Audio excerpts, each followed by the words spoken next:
অনেক ছেলেরা ঈদ আসলে সিল্কের পাঞ্জাবি পরে আসে না নাই?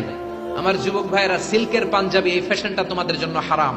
যুবকরা হাতে স্বর্ণের আংটি পরে, গলায় চেইন পরে, মেড অফ গোল্ড, স্বর্ণ দিয়ে বানানো যে কোনো জিনিস ইউজ করা, তারপরে সিল্কের কোনো জামা পরা ছেলেদের জন্য হারাম করেছে কে? ছেলেদের জন্য চুরি পরা হারাম করছে কে? অনেক ছেলে চুরি পরে, ব্রেসলেট পরে আসে না নাই? কানের মধ্যে দুল লাগায় আসে না নাই? কুমিল্লা শহরে নাই, কুমিল্লাতেও আছে, দেখবেন কানে দুল লাগায় অনেক ছেলে, এই জায়গায়ও লাগায়। আবার এরপরে ট্যাটু লাগায় অনেকে। ট্যাটু চিনেন? ট্যাটু ইয়াং ছেলেরা এগুলো বুঝবে, মুরব্বীরা আপনারা বুঝবেন না। স্টিকার আরে মুরব্বীরাও বুঝে, মাশাআল্লাহ। এটা দামি স্টিকার। এখন ৮০,০০০ টাকা দামের ট্যাটু আসছে ঢাকায়।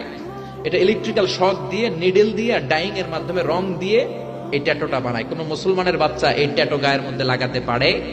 এই ট্যাটু লাগালে কোনো ইবাদত তোমার কবুল হবে? তার মানে তুমি যে এই ফ্যাশন গুলো